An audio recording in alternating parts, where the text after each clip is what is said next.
দাদা সরো সরো, ফটোটা তুলে নি। বলছে হ্যাকিং বলে মারিনি, আমি বলতে মিথ্যা কথা বলি। দাদা একটু সরাই দেখে।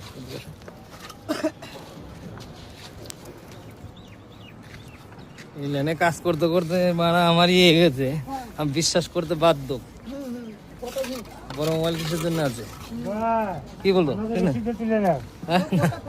তোমাদের তুলে কোনো লাভ হবে না, এটা ভিডিও থরি বানাচ্ছি আমি, বানাচ্ছি এটা কাজে বিল হবে বুঝলা, ওই কারণে।